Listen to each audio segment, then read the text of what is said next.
going on? Alfred Nickson here, man. Big shout out to the Wolf. Super excited to be here. Been an entrepreneur for 10 years. Became an 8-figure earner at a very young age. Tune in, man. There's going to be a lot of value to help you get to the next level. Let's get it. What's going on is the Wolf, and we actually have an exclusive segment series that we getting started. Just kind of impromptu innovated this. We having a discussion with a millionaire, so there's gonna be millionaire discussion. And right now, I find myself joined by the one and only Alfred Nickson. What up? What up? I love introducing people, but I think it's always better when people introduce themselves, just so you can kind of give the audience an idea of who you are and what you got going on. Absolutely, Alfred Nickson.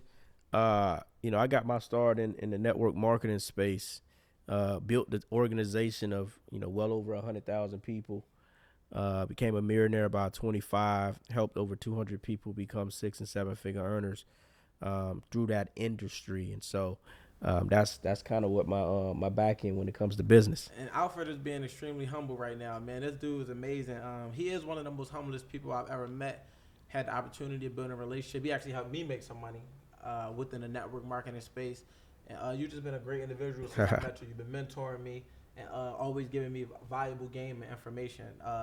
But before we got to the network marketing, Alfred, right? Let's take it back. Definitely. Let's talk about Alfred Nickson. That's from Miami. That kid from that project. Yeah, man. Network marketing was a way out. It really gave me hope. Yeah. It gave me an opportunity to dream again.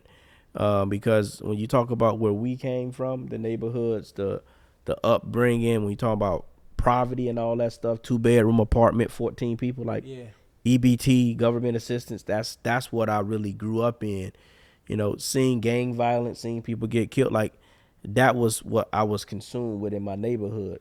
And it's crazy that you say that, right? And I feel like people that still faced with those adverse circumstances, right, that don't understand that pivoting moment. Correct. That can't see past their environment. What was that transition for you? What was that? Well, I always knew what I wanted. Yeah. Growing up in that environment, that's not what I wanted. Yeah. I wanted more for myself, for my family. Yeah. I wanted to be the one that break that chain of poverty. Yeah. 100%. I wanted to be the one that do something different. So, because we learn from what we exposed to, what did you have to expose yourself to be able to create that vision? Because how can you create wealth if you've never seen it? Well, for me, for us, many of our the people that grew up with me, we thought that was going to be through playing sports. That's either what you do where we grew up from. You play sports or you do something else that I don't really want to talk about. You get what I'm saying? So sports was a way out for us to get out of that environment, play sports, do something positive, and hopefully get a scholarship and further our education. And if you're good enough, hopefully make it to the league. You spoke about knowing yourself, so that speaks to self-identity, right? And like you said, you got started in the network marketing space relatively young. So for one, how important is it to know yourself to even be able to facilitate in a space of creating wealth? And then how did you discover yourself? Yeah, I think knowing your identity is huge. Yeah. Man, you was just talking about a lot of people leverage their possessions as their identity, but that's not really who you are. Exactly. And so when I understood who I was as a person, I looked for vehicles that can really bring that out in me. I liked it to serve. I liked it to build. I liked it to pour into people. I liked it to make money. And so when I seen the network marketing space at 19, I'm going to be honest with you, I thought it was too good to be true. The people who I was seeing it with, these people was wealthy, successful. But then again, I was like, man, this is a way out. And I was willing to pay that price to get to that next level. So you was able to recognize the opportunity and then capitalize on it. So pivoting from that, what do you feel like made you feel more rewarding, the success that you was able to create for yourself, or the success you was able to create for others? Well, I think when people know their purpose, when you operate in your purpose, and for me, more so than making money for myself, when you able to serve people and you walking in your purpose and you helping other people accomplish that, you get peace. Yeah. Making money yourself, that's great. But when you get to a certain level, it's all about serving and giving back. So that's what gave me peace more so than me making $1 million or $5 million or $10 million. That me helping other people become 6-7 figure earners, become debt free, walk away from their job. That's what gave me peace. So let's speak to the people that guided you along the path. Like, who was your first mentor, and like how important was their influence over your life? Man, my first mentor was a gentleman by the name of Mr. Knowles. Can I challenge you there and ask you about your father and what he did? Would you consider him a mentor? Oh, for sure, for sure. All right, so My let's dad, take it back to the household. Yeah. So my dad was man, he had a lot of wisdom. Yeah. A lot of wisdom. He knew the Bible. He knew a lot about life. One of the things he didn't have, he was really bad with his finances. Yeah. You know, he made a lot of money. He always had great jobs, but he just never was efficient with his money. But he had a lot of wisdom.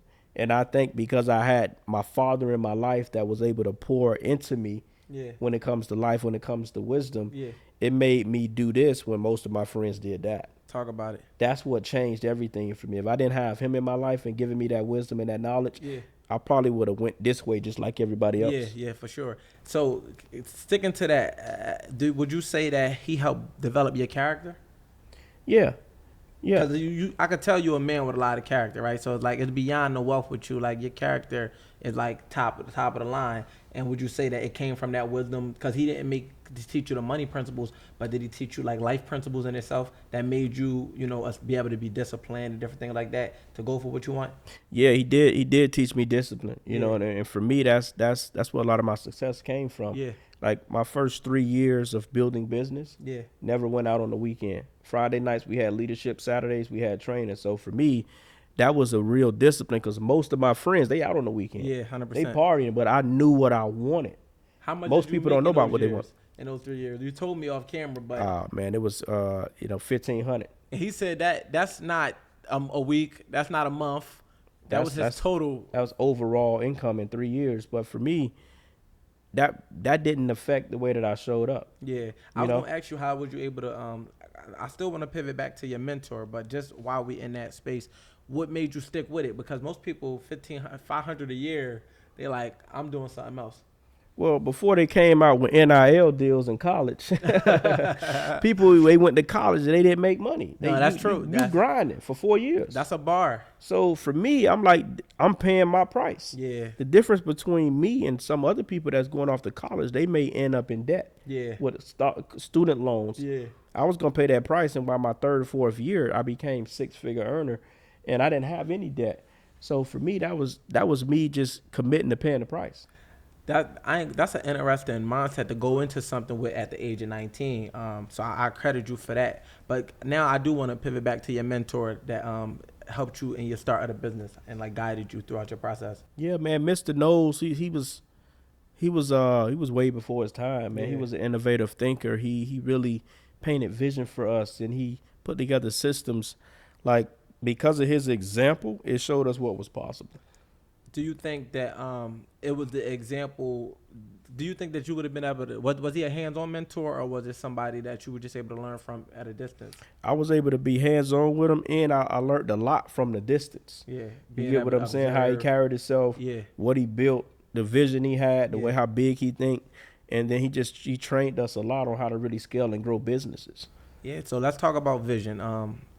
We in your beautiful home. You had said that you visioned this. So when did you know that you would want a home this big, a family that's structured the way yours is, and a business that's running the way that yours is being ran? I want to say when I was like 20 years old. When I was 20 years old, or actually before that, growing up, I wanted to be married at age 25. Yeah. I just wanted that structure. I wanted to be married. But when I hit 22, 23, I was like, I don't think that's really going to happen. I don't think I'm going to meet somebody and get to know them within 2 years and spend the rest of my life with them. Gotcha. So you felt like that was like almost like you had like a system in place for your life at first? Yeah, I already seen I wanted to be married. I wanted to make X amount of money. I wanted to live this certain type of lifestyle. Yeah. I wanted to, I had this vision, and I wrote it down, and I looked at it every day, and I went out to work to get towards that goal. Most people, like I say, they don't know what they want. Yeah. They have glimpses of certain things that they desire to have, but they don't know in fullness what they really want. So let's talk about that, right? Let's give them some tools that they can use to be able to find themselves. Like, if you can give like what's your process on that creation of the vision? Like, when you're writing your goals down, or like what does that process look like? Yeah, man. Most people, and I was telling you this earlier. Yeah. you can't hit a target that you can't see. Yeah. And so you got people that just, they go through life, they consume life on a daily, but they don't really have any goals. That's actually vivid. That's written down. That's tangible. They got goals here. Yeah. Or they have, I wouldn't even say goals, desires. Yeah. Oh, I want to make money, or I want to drive this certain type of car. I want to live. Like, everybody will want to do that. Yeah. But what is the process for you to get from point A to point B? Yeah. Number one, you got to write the goal down. You got to see it. Number two, you got to have a mentor, someone that can guide you. Number three, you got to put the work in. You got to be disciplined. Yeah. And number four, you got to scale those three things over time. Yes. The test over time. Most people, you may do that for 3 months. Then you get frustrated. Yeah. You got to be able to fight through, and success is going from failure to failure with no loss of enthusiasm. Yes. So those 3 years when I made $1,500, I didn't show up with a miserable mindset or I'm not making any money. You would think that I was one of the top earners there because of how I showed up. Yeah. Because I already expected to be living the life that I'm living today. Yeah. I just had to put in the price. So my question was going to be going to, when you discovered network marketing, what did you do before that? Because that seemed like your exit strategy. But what was that before that? What were you doing? So I had graduated high school, and right after high school, I felt like a failure because I didn't go off to college. You know, in my neighborhood, like, that was the big goal for us to go to college and, you know, get that scholarship. And so when that did happen to me, I felt like I let the family down. Yeah. So literally when I graduated, I was depressed because I didn't know what I was going to do with my life. So so you went from graduation, did you have any jobs before that, or was it straight into the field? Well, from graduation, I did get a job. One of my teachers was actually got me a job. I was passing out flyers on South Beach. Promotion company, stuff like that. And so then I transitioned to network marketing. But I did have jobs in between. I used to work on the beach, picking up trash, South Beach. Talk about it. Yeah, sanitation department. That used to be my job. Cleaning toilets at the Metro rail station. That's what I used to do.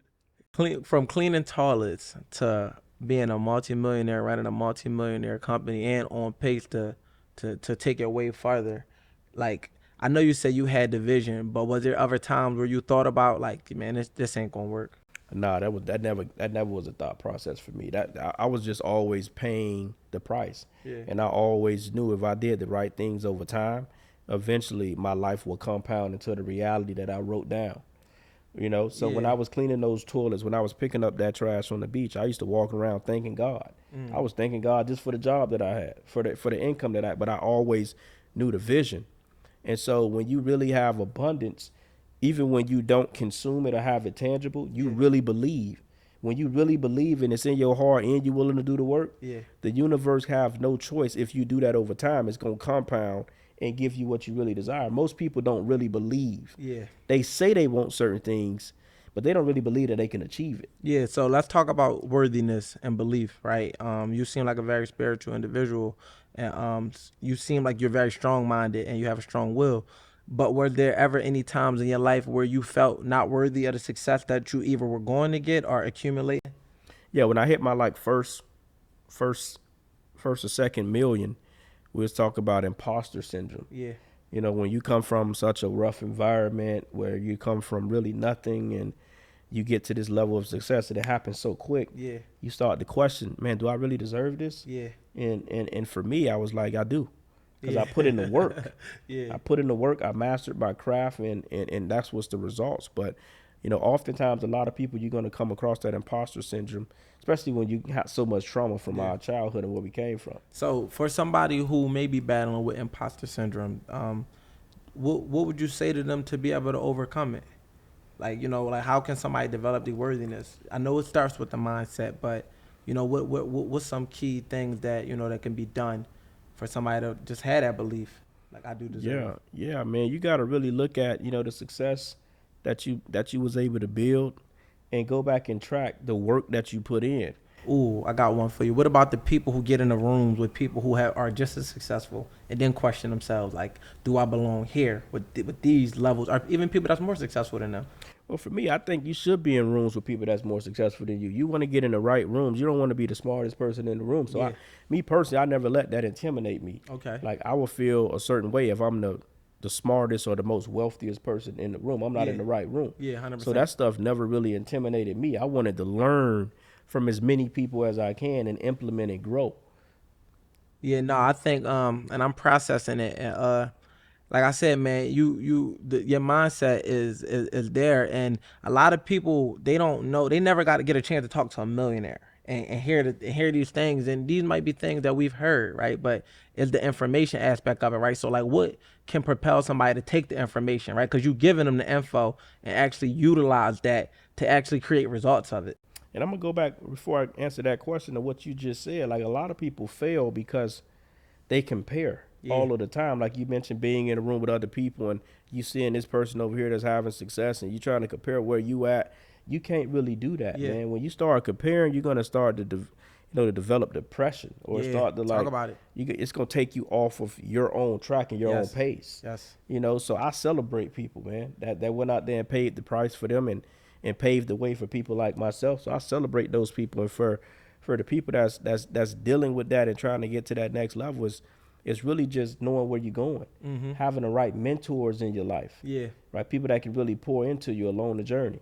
So I want to comment, because one thing you said when we was in the car, you spoke to just like being able to admire people's gifts or whatever. And I think that's the perfect time to kind of plug in what you were saying in regard to that, because that stops people from getting into those rooms and comparing when they know why they're in the room and the value that they bring to that room. Yeah. You know what I mean? So what were you saying? I don't want to misquote you, but you were speaking towards, just valuing other people's gifts and knowing that that's what's going to bring the overall vision to life.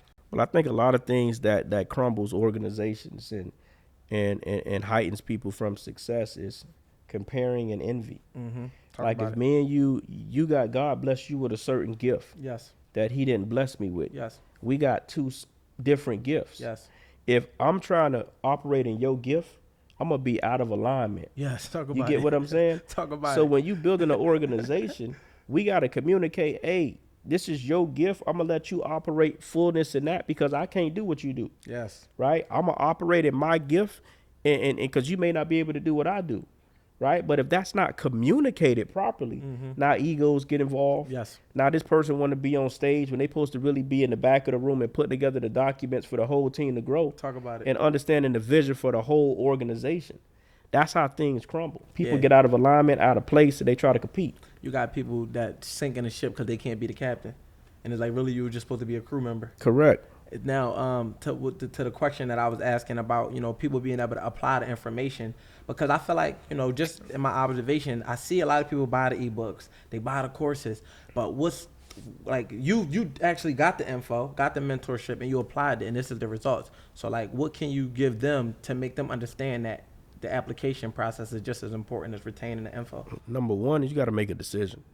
That's the biggest piece. Yes. I know people that got more degrees than a thermometer. They got a PhD, they got a master's, they got this, and they still broke. Yeah. They haven't really applied those things in the fullness in certain areas that can actually really pay them the revenue from what they was able to become experts in. Yeah. So it's really making a decision on what you really want. And can I want to elaborate, because we talked about, you mentioned Think and Grow Rich, and that's one of the books that I've read.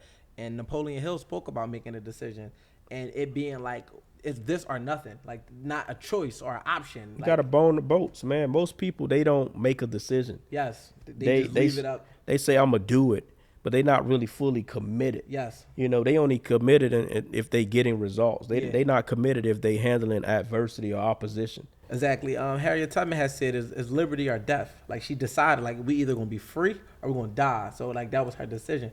But I wanted to just like kind of break that down, because I know a lot of people hear the word decision and they think it's just like, oh, I'm gonna decide to get some food. But the decision more so is I'm gonna have pizza or whatever, something healthy, a salad. Like you decided you want a salad and you're gonna go wherever you gotta go to get that salad. But now another thing you mentioned was knowing how money worked at a young age, right? Even without the proper example. From the way you was brought up, you still knew how money worked. So like, describe what that is, because like, what is that? Like, knowing how money works. Yeah, it's two things. The first vice is actually to start making money. Yeah, we all want to make money. Whatever your profession is. If you watching this, you a school teacher, you an entrepreneur, you whatever it is you do, you grind, you make money. That's the first step. Let's say a person get to 6 figures. Yeah, maybe a person get to 7 figures. You making money. The second step, though, when you start making money, is to learn and develop the skill to now have money work for you. Yeah. You start employing those dollars. Yeah. That's how the wealthy people get to that level. You gave me an interesting breakdown.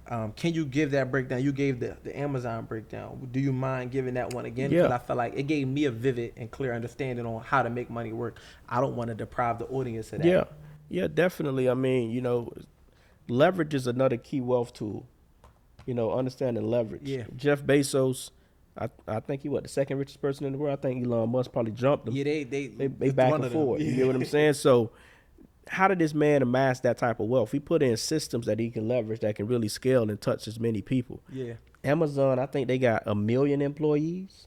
If you go look it up, Google it. If you're watching this right now, go Google how many employees Amazon got in the U.S. Yeah, I think they got 1 million. Yeah. So if everybody had worked 40 hours a week, that's 40 million hours a week that man getting paid on. Now you see why he's making billions of dollars? Yes. It's humanly impossible for one man to work 40 million hours in a week. In a lifetime. In a lifetime. Yeah. He's getting paid on that a week. Yeah. You get what I'm saying? Yeah. That's why he's able to make the billions of dollars that he's doing. And so when people really understand how leverage works, right? It's only so much work that I can do. Yeah. But if I got 10 people like me, if I got 100 people like me, if I got 1,000 people like me, I can get so much more accomplished. And so when you start building platforms that you can have leverage, it can scale and grow. When it's just you, it's only so much that you can use. It's only 24 hours in a day. Yes. I'm only one person. Yeah. So let's talk into the space of team building, right? How do you build that organization, that team? What does it take from the top to the bottom? Well, people do business with who they know, trust, and like. You know, people, they don't join businesses, they join you. Yeah. Once they join you and you cultivate that individual, you got to climb in that person's brain and be able to show them what's in this for them. Yeah. Because that's the only way you're going to get somebody to really move. You got to share with them the vision, what's in it for them. You got to hold these people accountable. Yeah. You got to be able to dangle that carrot in front of them to get them what's going to get them off the couch. Yeah. And so when you're able to do that and you're able to duplicate that, you want to duplicate yourself. Yeah. You know? Yeah, for sure. Scale that person to be the best, you know, person that they possibly could become. All right. Now, I feel like that's like key if you start from the top. What about that person that's like starting from the bottom? How can they build that team up? You know what I mean? Whereas like, I guess it start with the vision, right? So like, how can that person build an organization from the bottom up for somebody who isn't experienced and, you know, building organizations out? In a sense? The journey of 1,000,000 miles begins with one step. You got to start from somewhere. Talk about and I can't be on both sides of the fence. I started at the bottom, 19, young, yeah. no influence, no credibility, yeah. you know, never had success in this space, yeah. you know, and so I was getting a runaround a lot. Oh, this young kid talking about business, he broke, he stayed with his parents. Yeah. But I had the perseverance and I developed to a certain level where people respected my hustle. Yeah. That's why I was able to get in rooms when I was young and broke, that some people 6 and 7 figure earners couldn't get in those rooms. Talk about it. It's certain money can't pay for you to get in rooms. Yeah. The value. Yeah. They seen my work ethic. They seen my vision. They seen my determination. Yeah. I was showing up to meetings whether I made money or not because I knew that this was going to be my vehicle that take me to the next level. Most people, especially in our generation, they result oriented, which is great. Yeah. To have results, but they got microwave. They want microwave success. 100%. Let's talk about that. The process. People not valuing the process no more and being result. What are the counter effects to people wanting that microwave success? It's not sustainable. You can't build you don't want to build a house on sand. You want to build a foundation. You know, me and my wife, we was fortunate enough. We built a house from the ground up before we bought this house. Yeah. We was able to build that house that we built out in California. Yeah. It took them such a long time to build the foundation. Yeah. Once they built that foundation, everything else the house just went up very quickly. So it's crazy, right? Because y'all was in LA, now y'all in Florida. So let's talk about that transition. Like what was the reason for it, and what does it mean to you now to be back in Miami? Well, you know, when I was in Miami, that's when I was really starting my current business. Yeah. And we did well. I want to say on my way up. Yeah. And we ended up going to LA and we wanted to take over that market because on the East Coast we was dominant. We had a lot of growth out here. Yeah. Really didn't have much going on the West Coast. And so I met my wife out there as well. Yeah. Got married, and we started building a group, building an organization, and we had massive success. I became a millionaire in LA. I wasn't even a millionaire when I left here. I was doing well. Yeah. But everything went to a whole nother level when I went to LA. Why was that? I want to say my wife. My wife added a lot of value to me. And our team just really grew massively. Yeah. Over time. And now that we get into the segment of family, I want to go all the way into it. But before we do, I want to cut to a quick commercial break. When we come back, we're going to finish this millionaire discussion with the one and only Alfred Nickson. So don't go nowhere. Let's get it. Hey, Wolf. What's going on? Why should I register my business with First Step Marketing and not LegalZoom? Can I give you some examples? Yep. All right, cool. What am I holding in my hand? iPads. And which one would you pay more for? That one. Are you referring to the black one? Yep. Why? Because it's bigger, it looks nicer, it holds more information. What about now? What am I holding in my hand? Books. Which one would you pay more for? Neither. Why not? They're the same book, they hold the same information. Okay, so that pretty much describes why you should come to First Step Marketing and not LegalZoom. Don't pay more to get the same information. Don't pay more to get the same results. We are offering you the same information and you'll get the same results by registering your business with First Step Marketing, and you'll save a ton of money. Come check us out.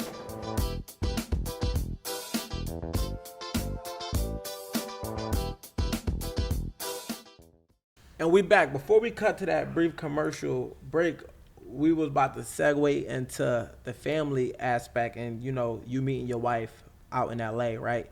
But before, I gotta ask you, when I asked you what it meant to come home, the reason I asked, because you said something that was key. You said you wasn't a millionaire when you left, then you went to that next level. Mm-hmm. So like, they're coming back to Miami, was that like some sense of like fulfillment, like I need to do it here?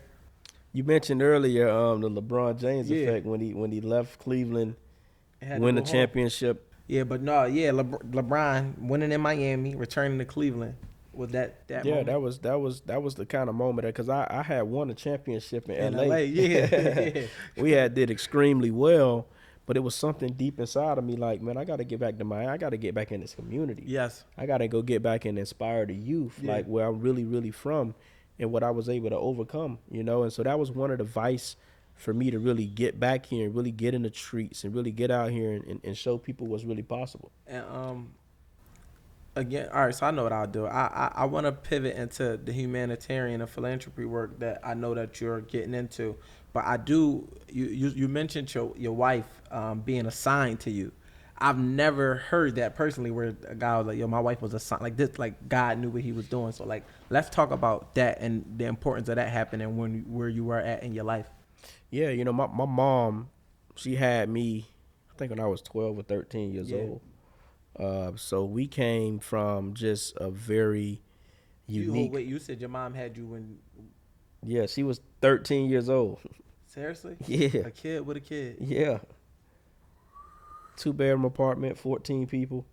It was rough, bro. I mean, people see the success of what we've been able to accomplish, but it was a lot of adversity, and that's why I said my dad, he wasn't the best when it came to money, but he had a lot of wisdom about life, and that really helped me from, going the way that most of my friends went, and I wanted more. I seen how hard my mom worked. I seen how they struggled, so I wasn't going to allow, I don't care how long it took me to become successful. But getting back to my wife, like I started to have success, but I truly believe if she wasn't in my life, because my wife, she you ain't gonna be able to get away with nothing. She gonna hold you accountable for everything, good or bad. You need it. You gotta have that. You gotta get what have I'm it. saying? That you won't be able to be your full self. Yes. You could be sloppy out here. Yes. And so my wife, man, she's strong. Yeah. She's not gonna allow you to slack. She's not gonna allow, like she a beast. Would you say that propelled you to go harder? Even just her presence, right? Without words. Do you think just having her in your life, I want to do more for this. I want to. Yeah. I mean, when we first started dating, she was already a boss. She already had her own surgery company. Yeah. I used to share with her what I was doing, and she was like, "Man, I made that in a day. Like, what are you talking about?" So we used to compete. She was already a boss out here making things happen, man. So, I mean, we kind of just clicked. she was already a hustler. Shout out to Morgan, man. She a beast. She one of a kind. That's a beyond a beast. She one of a kind, man. I think she better than me in my industry. She came in and broke records faster than I did. I'm telling you, she pulled me into the business. She a 7-figure earner in the business her own self. So shout out to man, Morgan. that was a blessing, man. That really propelled my success. I had success. I was, I had ambition. Yeah. But when you get the right person in your life, when you have a wife, number one, you get favor. Yes. And then number two, you have a wife that's pushing you. Yes. To become great. And I tapped into a level that I probably didn't even know. Yeah. That I had. Let me ask you this. And I'm gonna speak to your previous. Did you have to go through some bad relationships before you can get to your assigned person, or was it like with much of your other success where you kind of hit it out the gate? Like, yo, I just was fortunate enough to not even have to have a bunch of bad relationships. I just found the one when I got. Yeah, I didn't have any really bad relationships because I was just super laser focused and adamant about success. You wasn't distracted. So I wasn't even in relationships like that because I was focused on, hitting the next level and having success. I didn't want to be tied down, or I was focused. So I didn't came out the gate hitting it hard, so I didn't have to go through that. And now it ties to your point in saying that she was assigned to you because God sent you somebody that can only push you to be better because you already was laser focused. So I can imagine the perspective being like, what can you add to what I'm trying to do? And he sent somebody that's like, I did that in the day. So now you got to turn it up. So it was like, all right, yeah, this is how you get to that next level. Yeah. The stuff that I had, it wouldn't really even impress my wife because she was already in the media. She was already on TV shows. She already had her own success. Yeah. So, to be honest with you, for me, I felt like, I wouldn't have hit the levels of success that I did hit, even though, again, I had work ethic. Yeah, but for sure. I prayed for my wife. Like, I prayed. About it. I don't even know Morgan when I prayed for her like that. and God put us together. Yeah. And it kind of took us both to the next level. And I'll say this, it's admirable. Like even me personally, being able to know y'all, right, meet y'all, have conversations with y'all, learn from y'all, and we've got some business done. But y'all always made me feel included, like more like family. I'm blessed the opportunity to be at your home right now doing this segment, and I think that y'all both are a blessing to Earth. And speaking of blessings, you always talk about, putting other people in position. And you said to me earlier, I can't even quote the gym. It was something about serving or whatever. I'll let you state it. But let's talk about, that leadership aspect of, wanting to get out in front for others, though. And like for you as a leader, like, when did you develop that sense of compassion? Well, I always, the highest level of success is servant leadership. That's what it was. That's the highest level. Yeah. When you get to that level of just having a vice to serve and add value, the money is going to always come. In the beginning, when I was, 19, I was looking to serve myself. Yeah. And that only took me but so far. Talk about it. We always say service to many leads to greatness. Talk about it. So I became an advocate about serving people. If you help a person get what they want, by default, you'll get what you want. I feel like we're in a time right now where everybody is self-serving. I feel like that perspective has left the chat. Like, I feel like people are more focused on what they can gain versus what they can give. Yeah. But you seem like you haven't wavered in that. Man, I think a lot of people, they don't give the game that they have because they feel like somebody else. They feel like they're in competition. Yeah. Me, I'm a freely give game because I want you to go apply the things that I went through. If I can be able to add something to your life that can, give you a shortcut and not have to go through the potholes that I went through, I'm going to give it to you. Most people, they don't operate that way. How are you able to remain so humble? And I feel like for me, it's a rhetorical question, having known you, but for the people, how are you able to attain such massive success but remain with so much humility? Because I grew up in poverty, and God can take it from you just like this. And when you grow up in a 2-bedroom apartment, 14 people, government assistance, you grew up in the hood, like you really appreciate where you at. Yeah. You get what I'm saying? Yeah, Some people who probably already at this level, they'll probably treat people bad. Yeah. I used to clean toilets, man. Yeah. I used to pick up trash on South Beach. Yeah. So for me, I'm on both ends. Yeah. I was broke and I was able to have a massive level of success. Yeah. So for me, I know how that person at the bottom is feeling. Yeah. That got aspirations to be great. Because that was me. Yeah. So that's what keep me humble. Do you think you have any fears? You know, my biggest fear was going back to where I came from.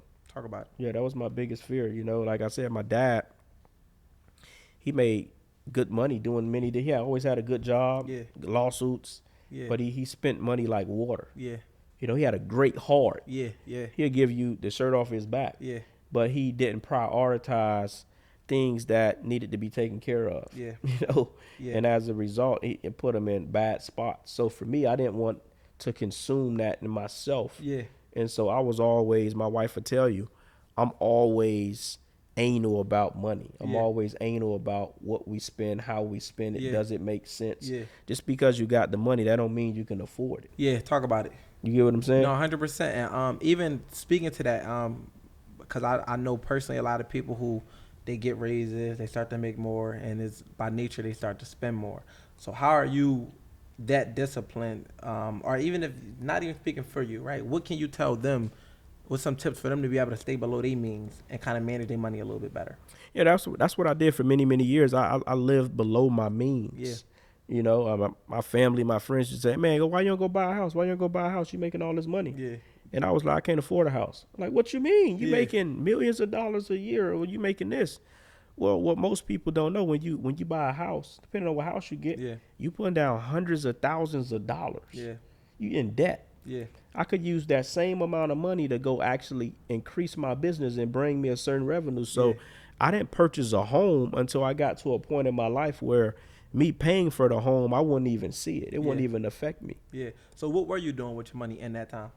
I was reinvesting the money back in my business to scale and grow my business. So most people, when they make money, they hold the money like this. They start hoarding it. That's not how money works. The way how the universe works, you got to dump that money back in to scale it, to grow it. I was paying my tithes. Yeah. You know, one of my business partners, I was making so much money. She called me one day like, man, God just told me to call you. If you ain't paying your tithes, you need to pay your tithes. Yeah. So let's speak to tithing, right? And I feel like it's a principle. It's a principle, and I feel like it connects to your heart and wanting to give back. So, like, what are some of the things? I know we spoke about it before sitting down, and you were saying you wanted to get into some things more in the philanthropy and humanitarian side of things. So, what are some of those things that you're looking to do to give back, or what have you been doing? Yeah, man. One of the things we're focused on right now, man, we focus on inner city youths. Yeah. Really getting back in the inner cities and really giving them the game, teaching them about money management, teaching them about credit. You know, showing them what's possible. Yes. Like, I wish I had somebody where I grew up at that came from that era and that could come back as a millennial. Yes. And show them, hey, you guys can do X, Y, and Z, right? And have that success. So I feel like it's my duty, it's my vice to be able to get out there and be in them trenches and show these kids what's possible and mentor the kids. So that's what we really focused on right now. And to your point, coming up, where we from, you don't really know millionaires that's not athletes, or not even know of, like, unless they're a rapper or athlete. You know what I mean? You know what I'm saying? Yeah. You now become real. Like, I can touch you. Like, oh, this is a millionaire that sits in this position that starts from where I'm at. I think that representation is important for the kids, because you're not gonna walk in looking how they expect you to look, right? Super humble guy, multi-millionaire, right? I'm the one over here with the jewelry on, but this is wealth, like, you know what I mean? Like, and don't get me wrong, like, I talk about it, like, I buy things that I like, but regardless, a kid wouldn't expect a guy to walk in dressed as humble as you're dressed and be as wealthy as you are, right? So I think that is super duper important that representation is there. So I just want to give you flowers on that. I appreciate it. You know what I mean? I'm super duper grateful for the relationship that we built, and just being able to say, I know you. The first day when I got your number, you was like, bro, I got an open line. Call me whenever. Yeah. And I still was hesitant. I'll be honest. Like, I'm like, you tell somebody, he probably busy. He do. And every time I called, you answer, or you got right back. You jumped on Zooms, even when it was down to just signing up of one person. You somebody that's running a multi-level business, right? And you'll get on a call with somebody that's at the entry level and talk to them and give them game. Yeah, man, you're one of a kind individual. But I just wanted to say that because I just wanted to, like I said, give you your flowers. Well, I appreciate that, man. You know, God truly blessed me. Yeah. Especially, with the way how I was upbringing. You know, the upbringing of the the adversity, and I mean it was tough, bro. It was tough. And let's honestly, I feel like we stand at the door of the adversity. Let's go inside. Like, let's talk about some of the things like directly where like that may have affected you that you had to even overcome on your path to success. Yeah, like I said, man, my mom had me at age 13. That right there, I got a 13-year-old daughter. That scares me. You get what I'm saying? Like my mom had me at 13. She had to drop out of high school. And fend for us. She didn't really have, no education. Are you an only child? No, I'm the oldest of 7. Okay, so you get what I'm saying? So I had to set that example for them. Yeah. And so when you see that and you see your mom hustling, you see your dad hustling, they grinding, you trying to keep the house together while mom and dad working late night. You get what I'm saying? Like it was tough. Yeah, and they had to have been relatively young thinking about it. Like even at 7, 8, your parents your mom is just becoming an adult. You get what I'm saying? Yeah. And you watching this young woman. So do you think that, or first of all, where is your mom alive and well now? Yeah. How's that relationship been since? Like, it's a great relationship. I always take care of my mom because my mom was a hustler. She'd go out there and work 2 jobs and do whatever she can to get us school clothes and.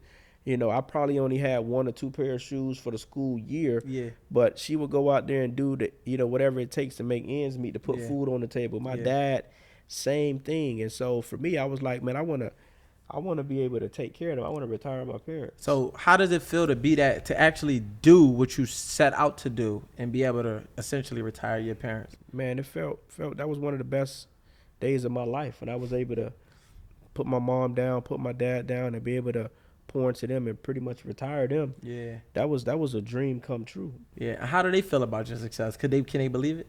Yeah. My in the beginning, my mom, she had to get used to the lifestyle and stuff coming from poverty and stuff like that. But, my dad, I tell him all the time, he'll probably be a great person for our business because he gonna go tell, hey man, it's my son, man. Look. My dad's great at really edifying. And he's really proud of what we've been able to build. I can only imagine. It's natural to be proud. You're a father, so when you see your kid doing something that's it's like shocking in a sense. Yeah, it's funny because my dad told me years ago. This when I was struggling. He said, "Man, I had a dream that you in the dream you was in the middle of the Bible, and you was sitting in a Rolls Royce." And money was falling out of the sky. He told me this when I was like, I want to say 2021. Yeah, maybe like 2021. And at the time, I'm like, he said, my dreams come true. Yeah. And I'm like, man, I don't know what you're talking about, man. I don't even have enough money to pay my cell phone bill right now. I can't even get a haircut right. I was struggling. Yeah. But for me in my heart, I had to pay that price. Yeah. I think that's the reason why a lot of people don't really get to the level that they really can get to is because they underestimate what 10 years, if they put in work for 10 years, my life today is me putting in work for 10 years. Yes. That's not a long time. Yes. And for the people that don't know, Alfred is only 29 years old, man. Like, I'm not going to lie, man. Like, that's the motivation in itself because you just said what 10 years can do, right? And we talked off camera and I said, I want to see what 30 to 40 could look like for me because my last 9 years, we same age. My last 9 years was a basic trial and error trying to discover myself. Where once you figured out what it was, you put 10 straight in. So now me feeling like I now know what it is, I could see what that 10 could look like. Yeah, once you get in the right vehicle and then you have a mentor. Yes. That's what I was very fortunate to have a mentor. You mentioned Mr. Nose. Are any other notables? Yeah, Mr. Buggs. Okay. He made over $100 million in our industry as a black man. That was huge for me. Yeah. And as I got into my manhood and started having success, you got to have the right people in your life that can level you out and tell you what you need to hear, not what you want to hear. So shout out to Dondre. That's my life coach. That's another mentor of mine on the manhood side of things. So you still keep mentors to this day? Yeah. Pastor Josue, that's my spiritual mentor. Like, you got to have those people in your life because if not, man, when you hit certain levels of success, it's a lot of temptation out there, man. Talk about it. You got to be disciplined and you got to stay focused. And you got to have that circle of people that's going to pray for you, that's going to pour into you, that's not going to judge you, and that's going to push you to be your best self. So I want to know some books, right? Because like we getting to the point where we about to land the plane soon. Mm-hmm. And like I said, man, the purpose of these discussions is because not everybody gonna have the opportunity to sit down with Alfred Nickson or somebody even of your caliber, right? So like, give us some books that's essential that every man or woman, business owner, worker, just person in general needs to read to improve their mindset and position them towards wealth. Yeah, number one I like to say is Rich Dad, Poor Dad. That's a book that's going to really teach you how money works. It's going to teach you the difference between, you know, someone who may have a poverty mindset or don't really know how to or want to play it safe to a person that's taking risks and what it need to do to really scale to get to the next level. Of course, Think and Grow Rich. When I read that book, that really gave me my breakthrough. Like that book put so much things in perspective for me to really say, man, I could do this. I'm on track. Another book is 10X from Grant Cardone. I was about to say that's Grant Cardone book, right? You know, that if you read that book, it makes you, no matter what level of success you at, it makes you like put your head down and really like, yo, I need to be doing more. Another book is the 7 Habits of Highly Effective People. I think habits is everything. When you build habits, whatever you do on a daily basis, that's gonna compound and can really show you in your real life. So those are a few books that I'll share, especially the 7 Habits of Highly Effective People. So we got Rich Dad Poor Dad by Robert Kiyosaki. Robert Kiyosaki. We got Think and Grow Rich by Napoleon Hill. We got 10X by Grant Cardone. And we got the 7 Habits of Highly Effective People. 7 Habits. So make sure y'all, if it's not on y'all book list, man, make sure y'all go check it out, because this is somebody who's accumulated the success and the wealth that many of us are after, right? So if these are the things that they saying they used, well, him saying he used, then don't take that for granted, man. Go out and get that. That's one of the things that I think a lot of people feel themselves short. They don't read. Yes, man. To be a leader, you got to be a reader. Talk about like it. That's how I was telling one of my guys who's like he's at the $100,000 a month level, which is great. He's a young guy. But he's trying to get to where he's making $3 to $5 million a year. And I'm like, listen, the difference between you making that money and somebody else who already at that goal, if I'm reading 10 pages a day and you not reading nothing, I'm going to beat you every time. Not that I'm better than you. I got an advantage. I got information that you really don't have. Knowledge really is power. Yeah. And just so we can land a plane here, I want you to talk to that person that's out there right now directly. I want you to look them in their face. They're trying to get to where you at. You know, they're in their process, they're in their journey. Explain to them, what that process, what it looks like in terms of, like you said, we talk about results. And I know I'm dragging the question out because I want to format it perfectly. But it really just talk to that person that's not there yet. That's on their way. That's in a nutshell. What I would say is have a goal, but focus on activity, not results. Talk about it. Most people, they allow results or the lack thereof results that they don't get to affect how they show up. Oh man, I've been doing this for a year, man. I ain't getting no results. Hey man, I've been doing this for 2-3 years. I ain't getting no results. Focus on the activity and being, a person that can perfect your craft. When my mentor told me, if you become a person of value, money will follow you. Talk about it. And so if you can become a person of value in whatever space that you in, if you willing to actually do the work long term, not microwave, not trying to have it in 3 months, 6 months, you will make it, but you won't have the capacity to withstand it, to last long. Like for me, I wanted this to be my lifestyle forever, not temporary. So I was willing to pay that price, and I want to encourage you to pay the price. Put in your dues. You can't take the elevator to success. You got to take the stairs. You want to embrace those downfalls. You want to embrace that adversity. Nothing's going to be perfect, right? But you got to get yourself around the right people. That's what my breakthrough was. When I was around people that was doubting me and telling me I couldn't do this, sometimes you would listen to that and it affected my performance. When I got around people that was a different level of frequency, a different mindset, that's when I started excelling, and that's when I became a millionaire. So who you hang around is also important on your journey to success. Listen, man, I know your time is valuable. I know that time is money. I want to take this time to say I appreciate you, man. I appreciate you taking the time to sit down with me. I feel like so many people is going to be inspired, uplifted, and motivated after this discussion. And I feel like this might be the first time they get to see Mr. Nixon in this type of space. Yeah, You know man. what I mean? Complete vulnerability, get to learn more about your story and the things that you had to overcome. And yeah, man, I just want to say thank you. I won't hold you no longer. We wrapping up our first millionaire discussion with Alfred Nickson. Man, this is dope, man. I love what you're doing. You got a phenomenal space, and thank you for having me, man. And hopefully you guys got value from this. Yeah, don't go nowhere because we got something coming. And then we'll see y'all next time. The Wolf has spoken.